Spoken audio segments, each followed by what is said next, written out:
नमस्ते दोस्तों। जैसे आप लोगों को पता है कि अंकिता भंडारी जी की जो मेडिकल रिपोर्ट्स है वो पूरी तरह से जो है सार्वजनिक नहीं की गई पब्लिक में, हमारे उत्तराखंडी लोगों के साथ में।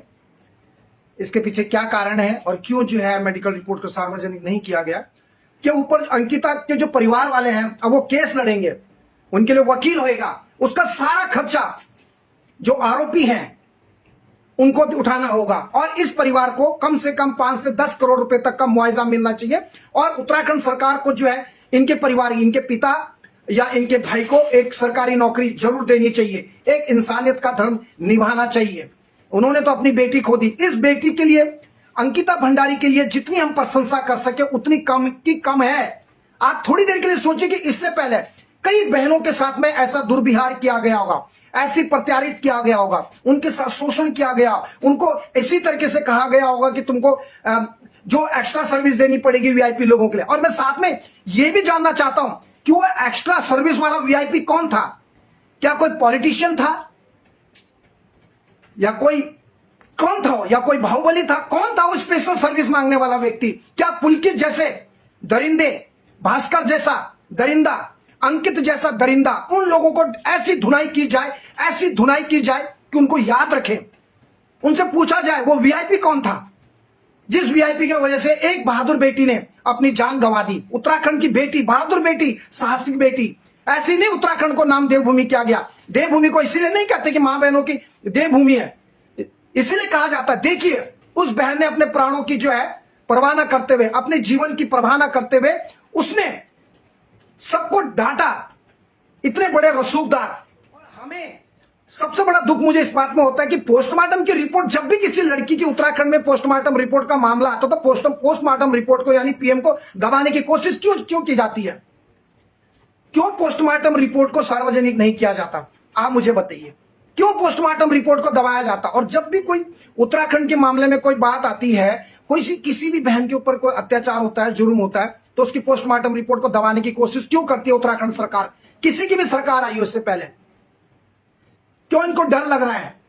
Medical reports. और सबसे बड़ी बात है, एक और बात क्या करना चाहिए, जो जहां तक मेरा अनुमान है, ये तीनों जो मुजरिम हैं इनके साथ कोई अच्छे कैमरे वाले जाएं और सामने इनके मुंह से जो भी चीज बोल रहे हैं वो पब्लिक के सामने लाइव किया जाए, पब्लिक के सामने लाइव किया जाए। क्या बोल रहे हैं अंदर, क्या चल रहा है, वो ना हमें पता ना आपको पता है, किसी को भी नहीं पता। Nobody know what's happening inside the jail or what's happening in the hospital। क्या पोस्टमार्टम रिपोर्ट है, क्या मेडिकल रिपोर्ट है, कोई नहीं जानता, कोई नहीं जानता है। कुछ भाइयों की, बिल्कुल मैं अपने उत्तराखंड भाइयों के जज्बे को प्रणाम करता हूं कि अब उत्तराखंड जाग चुका है। उत्तराखंड के जो लोग हैं बहुत सीधे और सहज और विनम्र किस्म के होते हैं, लेकिन इन लोगों ने जो बदतमीजी कर रहे हैं ना, सरकार में बैठे हुए, चाहे बिना सरकार के बैकडोर से हो चाहे सरकार में हो। आपने सबसे पहले क्या किया? अंकिता के रूम पे जाके बुलडोजर चला दिया वहां पे जाके। क्यों भैया? मैं आपसे पूछना चाहता हूं कि बुलडोजर के लिए हमने आवाज उठाई थी और आपने उसका, लेकिन रातों रात आप गए और आपने अंकिता के रूम पे सबसे पहले आपने वहां पे बुलडोजर चला के वहां पे उसको सबूतों को मिटाने की कोशिश करी। क्यों? मैं आपसे पूछना चाहता हूं, ऐसी क्या आफत आ गई थी कि आप रातों रात आपने वहां पे बुलडोजर चला दिया? और जब आपके प्रशासन के अधिकारी, कोई भी लोग जब वहां गए, कोई भी लोग रिजॉर्ट में जब गए, तो उनका क्या कर्तव्य बनता है कि सामने सब पुलिस वाले साथ, प्रशासन के लोग जा रहे हैं और कैमरामैन साथ में होना चाहिए, ताकि आम जनता उत्तराखंड की देखे कि क्या क्या हो रहा है। वहां कितने रूम, कोई वहां था, कौन कौन लोग इसमें लिप्त हैं, कौन कौन से और से बड़े रसूखदार इसमें लिप्त है, यह जानना उत्तराखंड की जनता का पूरा हक बनता है। क्योंकि उत्तराखंड की जनता ने इन लोगों को चुना है, तो उत्तराखंड की देवतुल्य जनता का पूरा हक बनता है कि हर चीज का जानने का अधिकार है उनको। और मेडिकल रिपोर्ट देखिए, आपने देखा होगा कि कितने सारे केस उत्तराखंड में हुए हैं, दहेज से लेके आज तक मेडिकल रिपोर्ट इतने जल्दी नहीं आई है। उनके टाइम पे तो 15 दिन 20 दिन तक मेडिकल रिपोर्ट के चक्कर, गरीब परिवार रिपोर्ट चक्कर काटते काटते थक जाता है मेडिकल के।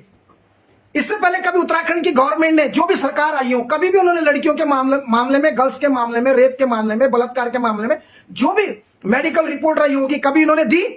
कभी भी उनके परिवार को टाइम पे उन्होंने मेडिकल रिपोर्ट नहीं दिया। आज तक का उत्तराखंड का रिकॉर्ड है, आप चेक कर लीजिए। किसी भी पत्रकार से मेरे से बात करवा दीजिए, एक भी पत्रकार महोदय या कोई भी ये कह दे कि हमने जितनी भी बहनों के साथ अत्याचार हुआ हो, बलात्कार हुआ हो, उनके साथ में दुष्कर्म हुआ, दहेज से लेके किसी की मौत हो गई हो, फांसी का मामला रहा हो, मुझे एक भी ऐसा रिपोर्ट बता दे, कोई भी मुख्यमंत्री, उप मुख्यमंत्री, मुख्यमंत्री, पुराना मुख्यमंत्री, पुरानी पार्टी का मुख्यमंत्री, एक भी ऐसा बता दे कि तुमने न्याय किया हो किसी भी लड़की के साथ में, उत्तराखंड की बेटी के साथ में। एक लड़की का नाम बता दो जिसको तुमने न्याय दिलाया हो, मुझे एक बार बता दो। आप उसको पुलकित के पिताजी को थाने में बुला के उनको चाय पिला रहे हैं। कौन सा ऐसा बहादुर का काम कर दिया कि आप उनको चाय पिला रहे हैं? कौन सा कानून इसकी इजाजत देता है? कौन से कानून में लिखा हुआ है क्या पुलिस थाने में चाय पिलाने के लिए बुलाया जाता है? मेरा कोई भी व्यक्ति शत्रु नहीं इस दुनिया में। मैं सिर्फ इंसानियत को जिंदा रखने का प्रयास करता हूं और इंसानियत के लिए आवाज उठाता हूं। ना मेरा ये कोई मुख्यमंत्री मेरा शत्रु है, वो भी मेरे आदरणीय है और पुराने वाले भी हमारे आदरणीय है। लेकिन जहां पे नीति, जहां पे इनकी पॉलिसी गलत है, जहां पे किसी बहन का शोषण किया जाता है, ये लोग अपने फायदे के लिए रातों रात अपना विधानसभा में कोई भी कानून पारित कर लेते हैं। किसी भी अगर विधायक की तनख्वाह बढ़ानी हो तो वो भी पारित कर लेते हैं, किसी सांसद महोदय की तनख्वाह बढ़ानी हो। लेकिन जब किसी बेटे का मामला आता है, किसी रसूखदार, किसी पूंजीपति, किसी बड़े नेता, बाहुबली, बड़ी गुंडे का कोई मामला आता है तो आप उस पोस्टमार्टम रिपोर्ट को दबा देते हो। वहां पर तुम लोग कभी लड़कियों का साथ क्यों नहीं देते? मैं उन पत्रकार भाइयों से भी प्रणाम करता हूं, नमस्कार करता हूं और उनसे निवेदन करता हूं कि आप उस वीआईपी गेस्ट का पता लगाइए। पुलकित के इतने डंडे मारिए उस पुलकित को कि उसका साइको क्या, उसका सारा दिमाग जो है ना ठिकाने पे आ जाए और फांसी से नीचे बिल्कुल चुप नहीं बैठने का। पूछिए ये वीआईपी गेस्ट कौन था जिसको एक्स्ट्रा सर्विस देने की बात की जा रही थी? कौन था वो वीआईपी गेस्ट? पूछिए। किसी विधायक का दोस्त तो नहीं था, कोई विधायक तो नहीं था, कोई सांसद, कोई नेता, कोई पॉलिटिशियन, कोई बड़ा बिजनेसमैन जो वेल नोन हो पब्लिक जोन में, जिसको लोग अच्छी तरह जानते हो? कौन था वो बड़ा, कौन था वो व्यक्ति जिसको ये स्पेशल गेस्ट की वजह से और एक्स्ट्रा सर्विस की वजह से हमारी प्यारी अंकिता बहादुर बहन का जो है वहां पे उसकी हत्या कर दी गई? कोई पूछ सकता है? चाहता हूं, लेकिन मैं आप सबसे विनती करता हूं कि इस आग को बुझने मत देना। और ये रिजॉर्ट्स जो है ना, वंत्रा रिजॉर्ट्स, इसका नाम ही इतना घटिया है, सबसे बड़ी बात तो यह है।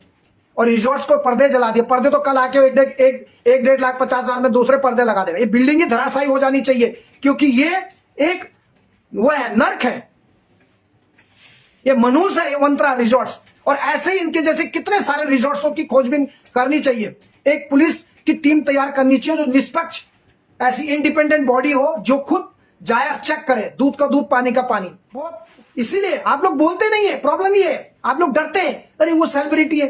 ये लोगों को भी हमारे राज्य से कमा रहे हैं, हम लोगों से ये पैसा कमाते हैं, चाहे क्रिकेटर हो, नेता हो, सेलिब्रिटी हो, फिल्म कलाकार हो, अभिनेत्री हो, सब हमसे कमाते हैं। तो हम लोगों को भी बोलना चाहिए, लोगों को इनकी जुबान खुलवानी चाहिए। जैसे मैं खुलवाता हूं ना, बड़े बड़े जो हमारे उत्तराखंड के कलाकार थे, अब बोलने आगे, अब आगे ना बोलने आ रहे, थोड़ा थोड़ा बोल रहे हैं ना। ऐसी इनको दिखाना है कि तुम कितने भी आगे बढ़ जाओ, लेकिन रहोगे नीचे जमीन में ही। कितना भी ऊपर उठो, आखिर आओगे जमीन में। जो बाहर से लोग आ रहे हैं, फिर उनको वोट बैंक की बनाते हैं, अपने अपना वोट को पक्का करने के लिए ये ऐसे लोगों को भी अनुमति दे रहे हैं जो हमारे राज्य से, जिनका कोई दूर दूर का रिश्ता भी नहीं है, जो बांग्लादेश से भी आए हुए हैं, बाहर से भी आए हुए हैं। सिर्फ नेता लोग उनको वोट में तब्दील कर रहे हैं, उनको वोट बना के फिर उनको वोटर लिस्ट में नाम चढ़ाते हैं ताकि इनको वोट मिले और फिर दोबारा इनको मलाई खाने का मौका मिले और ये राज्य का खूब लूटे, गरीबों का हक लूटे। यही चलता रहेगा दोस्तों। लेकिन हमें इसकी जानकारी होनी चाहिए और हमें इसके लिए लड़ना चाहिए दोस्तों। Thank you. जय हिंद दोस्तों। Thank you so much.